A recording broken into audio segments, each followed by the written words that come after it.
Estamos de volta com o Band Cidade para você aqui na tela da Band. Agora é hora de trazer as notícias do futebol, do esporte, 2h13. O Caio Tobias está chegando para trazer pra gente todos os detalhes do futebol e falar como é que funciona o Varmengo mesmo. Solta a vinheta aí.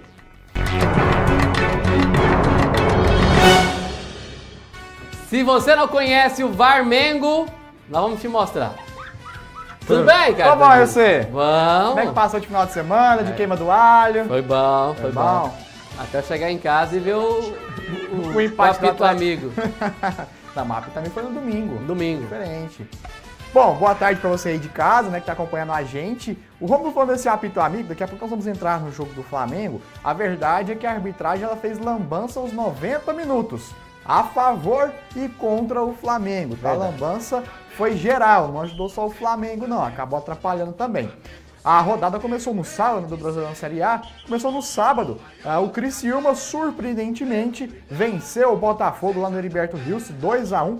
Era para ser 3-1. O último lance no contra-ataque do Criciúma, do Tigre, né? A arbitragem marcou um impedimento, que eu quero entender aonde que ele viu o impedimento, né? Tava nessa distância assim, o zagueiro à frente desse jeito, o atacante atrás, e aí marcaram o impedimento com o auxílio do VAR. Isso é o pior, né? É o pior e mostra a arbitragem brasileira como que ela é, né? Já acho que é melhor tirar o VAR, já que é pra ter lambança sem o VAR, fica menos feio, menos feio. E aí eu acho que realmente muitos erros têm a interferência do VAR muito pela questão de que os árbitros sentam nessa tranquilidade. Ah, tem o VAR, não preciso marcar, ou vou marcar e depois o VAR corrige. E eu acho que não entenderam muito ainda a regra do VAR, que é realmente para auxiliar. O árbitro toma a decisão e aí o VAR entra só para auxiliar. Mas confirmação, muitos, né? É uma confirmação. Mas muitos ainda sentam, é meu entendimento, né? O que eu vejo, principalmente nesses erros aqui do futebol brasileiro, tem muito disso, né? De que senta nessa questão de que tem o VAR, principalmente impedimento. E aí é uma regra que, cara, é muito chata. Às vezes o impedimento é muito nítido, né? Tá um corpo, dois corpos à frente, e aí por protocolo vai deixar seguir. Aí gera aquela reclamação, porque o jogador brasileiro também tem aquela questão que tudo vai pra cima do árbitro, né? Então acaba gerando... certo ou errado, vão pra cima do árbitro, e aí gera todo esse tumulto. Então eu acho que os árbitros precisam sim mudar um pouco esse formato de apitar, muito pela questão de evitar certos tumultos. Mas o Criciúma, apesar ali de ser prejudicado, venceu por 2-1 o Botafogo, que até então estava brigando pela liderança, né? E aí agora dá uma distanciada. Voltando ao normal, eu falei, né? Do cavalo paraguaio. Aqui. E vitória importante pro Criciúma na briga ali, para sair do Z4 e aí, quem sabe, brigar por uma Sul-Americana. Embalou, né? O Criciúma tava perdendo um jogo de 2-0 pro...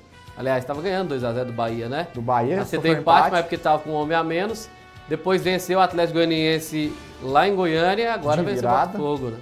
Venceu de virada e vence o Botafogo também. Agora, quem não dá nenhuma esperança ao torcedor de que vai sair do Z4...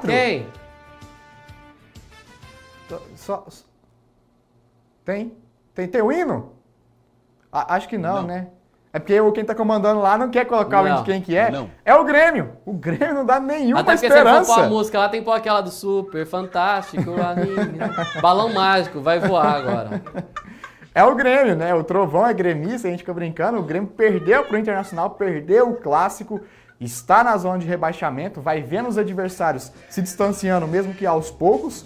Ainda tem 2 jogos a menos? Ainda tem 2 jogos a menos. Mas também não pode sentar nessa questão, porque daqui a pouco faz os 2 jogos, empata um e perde o outro, e aí não consegue sair do Z4. O que complica mais? Quarta-feira quem que ele pega? Quem? Dragão. Então, em Goiânia. Confronto direto. Confronto direto. Nós vamos terminar de colocar o Grêmio lá na zona. E achei o preço justo. Achei o preço justo do ingresso, né? A meia, R$30. Então achei um preço justo. Pra Série A, né? Pra Série A, achei um preço bacana. Parabéns à diretoria do Dragão. Então o Grêmio perdeu por 1-0 para o Internacional. Aí o Renato Gaúcho na coletiva vem aquela questão. Ah, porque os jogadores do Internacional vê os familiares todos os dias. Nós estamos 40 dias sem ver nossos familiares. Familiar não entra em campo, né, Renato Gaúcho? A minha mãe mora lá em Goiânia, Renato Gaúcho. Já pensou? Eu vejo ela uma vez a cada 2 meses. Tem quanto tempo que você não vê sua mãe, Romulo? Já tem mais de um mês. São mais de 30 dias. Muito mais. Nós estamos na edição 56 do Band Cidades. Imagina se você não vai conseguir apresentar com excelência devido aos seus familiares. Piada, né, Gaúcho? Piada, né, Renato Gaúcho? Aliás, esse aí vai ser o 3º técnico a cair nos próximos dias, né? 4º, né? É, porque ele... É o quarto, já caiu o Jair Ventura. Ah, é, primeiro foi o Cuca. Esqueci do meu. O Cuca. Aí tá a conversa, né? O Cuca não sabe se pediu demissão, se foi desligado, há essa conversa.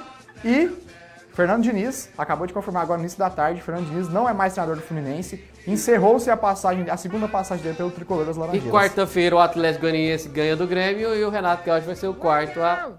Renato Gaúcho. Abre o olho, viu? Abre o olho, fica esperto, porque a corda tá bamba pro seu lado. Atlético Goianiense e Cuiabá empataram em 0-0, né? Apesar de ter sido um bom jogo por parte do Dragão, não conseguiu tirar o 0 do placar. Voltou a ser o mais finalizador na partida, né? Foram 17 finalizações contra 11 do dono da casa. Mas não faz gol, não adianta, né? Ganha quem faz gol. É. E olha que foi falta de contratar atacante, não foi, né? Que trouxe o Wagner Love, trouxe o Derek, trouxe o hermano lá, o uruguaio Emiliano Rodrigues. E deve se reforçar, o Atlético deve se reforçar agora no meio do ano, né, para o restante da temporada, deve se reforçar o Atlético, então, brigando ainda para fugir do Z4. Espero muito que o Dragão possa ir se reerguer na competição, quem sabe alcançar uma Sul-Americana e até mesmo, quem sabe, pleitear uma vaga aí na Libertadores.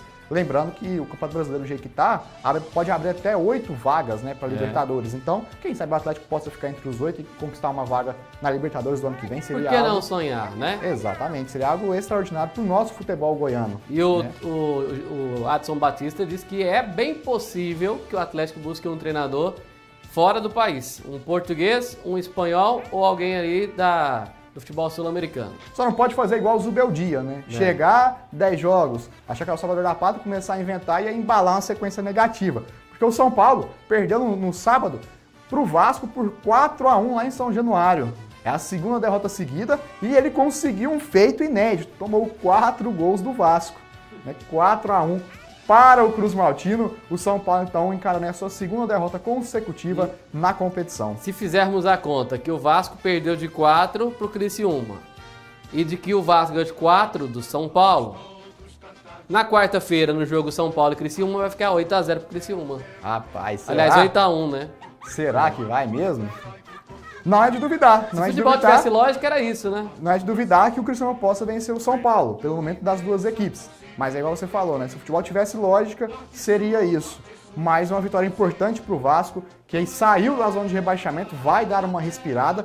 O Vasco, que demitiu o treinador depois de 4 jogos, né? E aí foi o interino, assumiu, venceu por 4-1. Era português. Então o povo fica inventando, né, de português, né? Traz uns técnicos aí que tem nada a ver com nada, só porque é português, né? Ah, não, o Abel Ferreira é português, vão trazer um português. É muito aquela questão, né? Veio o Jorge Jesus, deu certo, veio o Abel Ferreira, está dando certo até hoje no Palmeiras, e aí todo mundo acha que todos os treinadores portugueses serão Jorge Jesus ou Abel Ferreira. E não é dessa forma que Pedro funciona. Caixinha, lá do Bragantino, custou engrenar um pouquinho, mesmo assim não tá lá, né, tão assim, porque fica engrenando, uma hora tá lá em cima, uma hora tá lá embaixo. Oscila bastante, né? Oscila Tem demais. que entender que, apesar de serem 2 bons treinadores, também tem excelentes elencos em suas mãos. O Jesus teve um elenco milionário em suas mãos e o Abel Ferreira tem também um excelente elenco. Então tudo isso influencia, né? Tudo isso são uma série de fatores. Não é porque o treinador é português que vai fazer milagre. Só olhar o Flamengo, você acha que é porque o Tite é bom?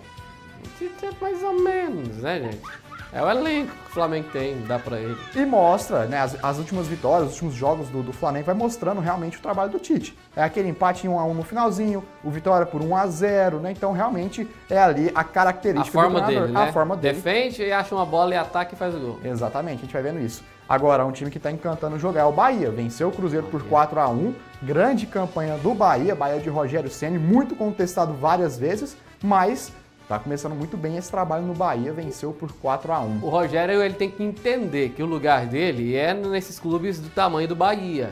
Ele não pode querer ir para este São Paulo que ele vai cair. Ele vai durar ali algumas semanas e de repente vai cair, porque não tem jeito. Esses clubes aí têm outras políticas por trás dos bastidores que muitos torcedores não sabem. Agora, no Bahia, ele é maior que o clube. Né? Ele chega lá, é tudo a favor do que ele pedir. Se ele pedir, eu quero trocar aquela lâmpada ali, vão lá e vão trocar. Agora, for lá num Corinthians da vida, quer trocar aquela lâmpada ali? Não, você que vai trocar daqui, pode ir embora, tchau pra você. Exatamente, é dessa forma. E aí vai fazendo um excelente trabalho, porque tem uma filosofia bacana, tem um entendimento bacana, mas esbarra muito nessa questão que você falou. Principalmente que ele está nesse início de carreira ainda como treinador. São aí o quê? 6, 7 anos que ele está como treinador. Então ainda está nessa fase inicial, passando para um médio tempo de trabalho.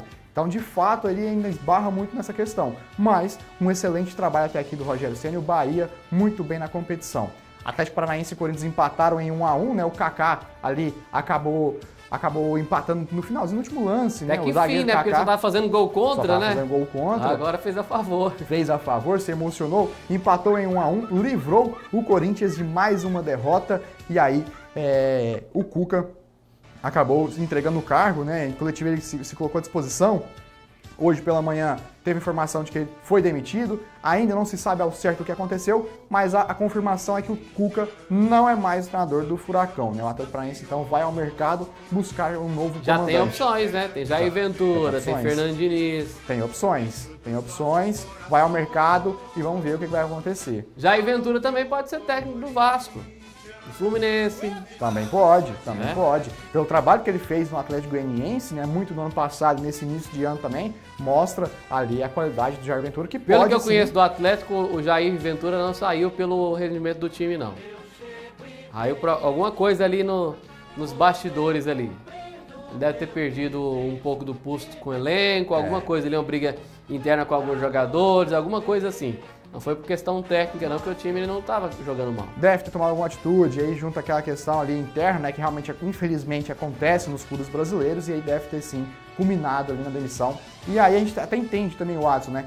Tá no início do campeonato, mas ele não quer passar o campeonato inteiro brigando, né, pra cair, né? Então ele quer reagir o quanto antes. Então a gente entende também a posição da presidência aí do Atlético Goianiense. Agora, Fluminense e Flamengo, 1-0 pro Flamengo, vamos aos pontos. O Flamengo produziu bastante, errou um caminhão de gols, o Fluminense não chutou ao gol, né, um time apático, e aí vem a parte da arbitragem. Tivemos 2 lances que, no meu entendimento, foram pênaltis claros ao Flamengo. O primeiro, onde o Paulo Henrique Ganso segura o Davi Luiz, o Davi Luiz vem de trás. Parecendo jogador de futebol americano, né? Jogador de futebol americano, e aí o Paulo Henrique Ganso abraça ele, acaba ali segurando ele, no meu entendimento, muito pênalti. O árbitro não marcou nada. Aplicou o cartão amarelo para os dois, alegou que ainda não tinha apitado, então cartão amarelo para os dois. Na sequência da jogada, a bola vai do outro lado, né, vai para o lado esquerdo do campo, e aí quando o Davi Luiz se movimenta na área, o Paulo Henrique Ganso, além de abraçá-lo, tem uma câmera por trás que pega o Paulo Henrique Ganso agredindo o Davi Luiz no rosto. Então ele dá um soco de baixo para cima no Davi Luiz, teria que ser expulso e teria que ter sido marcado outro pênalti a favor do Flamengo. Também não foi marcado e não foi apresentado nenhum cartão ao Paulo Henrique Ganso. No segundo tempo, né, aos 35 do segundo tempo, Bruno Henrique ganhou na velocidade do Calegari, e ali o Calegari, eles acabaram tropeçando um ao outro, e ali acabou ali fazendo o pênalti. Pra mim foi o lance mais discutível, né, pra você discutir se realmente foi pênalti, o árbitro marca o pênalti, e o VAR nada chama. Então mostra ali a bagunça que é a arbitragem brasileira. Esse que ele marcou pra mim não foi. Agora o lance do Davi Luiz pra mim foi pênalti, e o Ganso tinha que ter sido expulso também pela agressão. Aí não optou. É a questão o VAR que não serve pra porcaria nenhuma. Só pra gastar mais dinheiro, porque custa e custa caro. Uma partida de VAR aí com todos os equipamentos aí custa cerca de 50 mil reais. E mesmo assim fazendo uma lambança atrás da outra. Então é uma piada esse VAR no Brasil. Não serve pra porcaria nenhuma. E é uma falta de critério. E o Flamengo não tem nada a ver com isso. Venceu por 1-0 e se mantém na liderança. Líder, né? Rapidinho, pra gente conseguir concluir o tempo, Bragantino 2-1 no Vitória. Bom pro Dragão, porque esse resultado fez com que o Atlético, que estava na zona do rebaixamento na noite de ontem, voltasse para fora dela. 16º colocado. Vitória entrou. Atlético Mineiro 1-1 com o Fortaleza e o Palmeiras 3-1 no Juventude, venceu sem sustos. Estevão sobrando, jogando muito. Meu Deus. Nós temos a classificação? Se tiver, pode colocar pra gente. Aqui a classificação rapidinho, esse trovão é um Voltou anjo. ao normal o Brasileirão, né? São os dois que vão buscar o título. Voltou ao normal. Flamengo e Palmeiras lá na liderança, Flamengo em primeiro, Palmeiras em segundo. O Bahia tem 21 pontos. Querendo ser a zebra. E uma campanha extraordinária do Bahia. Botafogo 20, Atlético Paranaense 19, Bragantino 18. Internacional 17 pontos, 2 jogos a menos, né? Pode ir a 23 e encostar no Palmeiras. Cruzeiro, 17 pontos em 10 jogos. São Paulo 15, Atlético Mineiro 14. Virando a página, temos Fortaleza também 14, Juventude 13, Criciúma 12, Cuiabá 11 e aqui, pra mim, quem vai brigar pra não cair. Vasco 10, Atlético Goianiense 9, Vitória 9, Corinthians 8, Grêmio 6, Fluminense Lanterna apenas 6 pontos. Desses do 12º aí pra baixo, que não vai brigar pra cair aí, por incrível que pareça, o pessoal pode até achar estranho, é só o Lanterna. Pra mim, só o Fluminense aí que não vai brigar pra cair. Daqui umas 4 rodadas, 5 rodadas, você vai me falar. O Fluminense vai estar ali em cima ali já. Não vai brigar pra cair. No restante, o resto tudo aqui vai lutar pra não cair. Inclusive o Corinthians e o Vasco e o Grêmio. Situação complicada para os grandes. Antes de nós encerrarmos, o Goiás perdeu para o Vila Nova na Série B. Lá no Oba, o Vila Nova venceu por 1-0, gol na segunda etapa, e o Goiás saiu do G4 e a crise lá tá feia no Esmeraldino. E o Vila entrou no G4, né? Foi essa troca, o Goiás saiu e o Vila entrou. Com essa boa notícia, a gente encerra o esporte hoje. Obrigado, Tobias. Obrigado, Rominho. Boa tarde para vocês e até amanhã. Boa tarde para você que gosta de esporte. Amanhã a gente traz muito mais com o Caio Tobias aqui no Band Cidade. Roda a vinheta. E assim a gente encerra o Band Cidade de hoje, agradecendo você pelo carinho da audiência. Amanhã vamos ter a entrevista com o prefeito de Rio Verde, Paulo do Vale. Ele vai estar com a gente para falarmos sobre diversos assuntos, os problemas da cidade, as soluções, as boas notícias, as notícias que não são tão boas na cobrança da população, o que pode melhorar. Nós vamos estar aqui para fazer essa entrevista com o prefeito de Rio Verde, Paulo do Vale. Amanhã, dentro do Band Cidade, no quadro Olho no Olho, essa entrevista com o prefeito. Obrigado você pelo carinho da audiência, a criatura Juízo, que Deus te dê em dobro tudo que me desejar, muita paz, saúde e alegria. Fique agora olho no olho com a Kátia Fonseca, no Melhor da Tarde. Tchau, tchau.